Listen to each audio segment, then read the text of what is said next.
Welcome to today's Explainer. If you've been tracking the Marvel Cinematic Universe for a while, you know that the hierarchy of power is this constant, endless conversation among fans.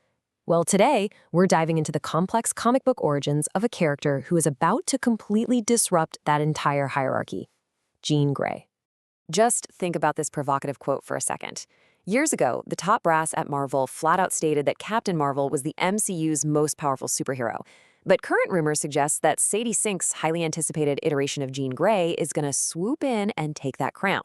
If these rumors hold up, Jean is bringing a literal godlike power level to the MCU. So it is absolutely crucial that we understand exactly who she is, where these wild powers come from, and why she's such a formidable force. Now, comic book lore can be a total labyrinth, right? So we're following a super clear roadmap today. We'll cover 1. The making of a mutant. 2. Enter Charles Xavier. 3. The Phoenix Force. 4. The tale of Sarah Grey. And finally, 5. Jean Grey in the MCU. Let's jump right into part 1. The making of a mutant. A tragic awakening. Okay, to really understand any mutant in Marvel, you've got to start with the X gene. Basically, it's this dominant mutated gene in their DNA that serves as the foundation for their superhuman abilities. Normally, this gene just lies dormant during childhood and naturally activates when a mutant hits puberty. But there are exceptions. If someone suffers an immense, major trauma, that X gene can be violently forced open way too early. And that's exactly what happened to Jean. She didn't get a normal awakening. Her powers were triggered prematurely by a horrific event when she was just 9 or 10 years old. Tracing this timeline, the heartbreaking sequence of events that completely changed her life started on a totally normal day. Jean's just out playing frisbee with her childhood friend Annie. But then, Jean accidentally throws the frisbee into the street. As Annie runs to grab it, she's tragically struck by a car and dies on the spot. The sheer horror of witnessing this instantly activated Jean's latent X gene. But here is the truly devastating part. As her powers flared up for the very first time, she unconsciously formed a telepathic connection with Annie. Jean actually felt her friend die. She experienced the exact moments of her passing as if she were dying herself. This plunged the poor girl into an unresponsive, catatonic state of severe PTSD that absolutely no doctor or neurologist could cure. Which brings us to part 2, enter Charles Xavier, controlling the chaos. By the time Charles Xavier finally arrives at the Grey household, the situation is incredibly dire. He's taken up to Jean's bedroom and he immediately spots this striking visual detail. There are physical cracks, spiderwebbing all across her bedroom walls. This is a massive testament to the terrifying level of raw, untamed telekinetic power radiating from this traumatized child. It shows just how overwhelmingly strong she is right out of the gate. Xavier knows instantly he has to intervene and help her wrangle this massive psychic energy.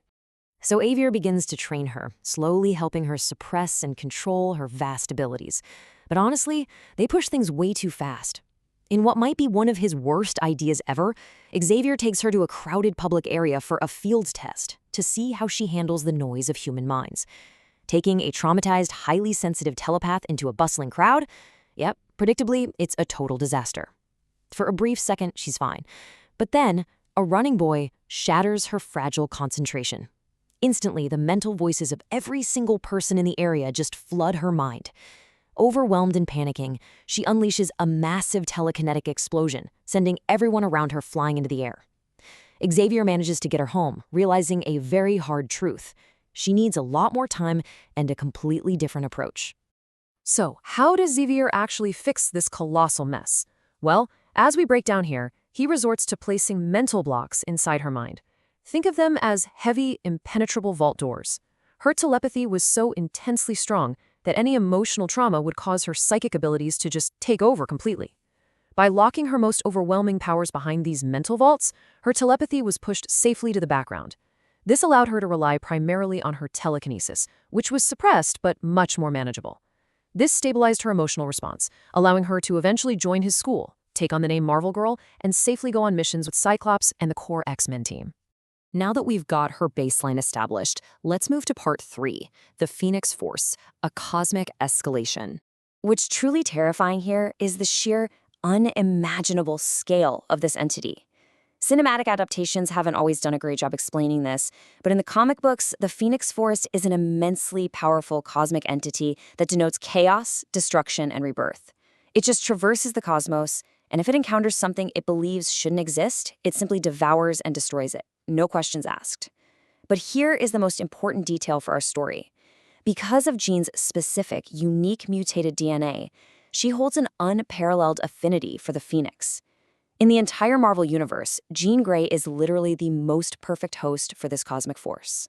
The pivotal event that finally brings them together happens out in deep space. The X-Men are trapped in a failing ship after fighting a villain, basically doomed. With no way to survive, Jean uses her telepathy to send out a desperate distress call. The Phoenix Force hears this, recognizes her as its ultimate host, and arrives to offer a bargain. The Phoenix promises to save the X-Men, but in exchange, Jean has to surrender her body. Without hesitation, Jean accepts to save her friends. But here's the twist. Because Jean's mortal body is actually too weak to hold that much cosmic power right away, the Phoenix places her in a healing cocoon at the bottom of the ocean. It then creates a pure energy clone of Jean, possessing it with a fraction of its own power, and sends that clone back to the team. What happens next is just inevitable tragedy. You've got this Phoenix clone on the left, which was incredibly powerful, sure. But because it was made of pure Phoenix energy, it was also incredibly naive. It didn't have Jean's lifetime of human experience. This huge vulnerability allowed villains, specifically Emma Frost and the Hellfire Club, to completely exploit her. They trapped this naive clone in mental illusions, even going so far as to make her believe Cyclops was dead. This intense psychological manipulation twisted the pure energy clone, turning her against her friends and transforming her into the dark Phoenix you see on the right. Easily one of the most formidable and destructive villains in the entire Marvel universe. Let's pivot for part 4 to clear up some history, the tale of Sarah Grey, Blood and Rebirth. We really need to clear up a massive misconception in pop culture regarding Jean's sister, Sarah. A lot of movie adaptations have depicted her as either having telepathic powers from the start or harboring this bitter, deep-seated resentment towards mutants. But looking at the comic book reality, it's vastly different. Sarah was a fiercely loving sister. She initially possessed no powers whatsoever, but she used her voice as a very public, staunch advocate for mutants, supporting Jean completely. But being that vocal unfortunately made Sarah a huge target. She's captured and tragically killed by the Phalanx, which is this terrifying techno-organic collective virus. Jean tried to save her, but was just too late. However, years later, Jean's connection with the Phoenix Force evolved to its absolute peak. She achieved the ultra-rare status of White Phoenix of the Crown, reaching the core White Room of the Phoenix and operating at a truly godlike level. With this unimaginable power, she actually rewrote reality itself. And in doing so, she didn't just resurrect Sarah, she granted her sister powers, turning her into a mutant known as Beacon, with the ability to sense other mutants. It just goes to show how vast Jean's capabilities become when fully merged with the Phoenix. And finally, part 5, Jean Grey in the MCU, The Horizon.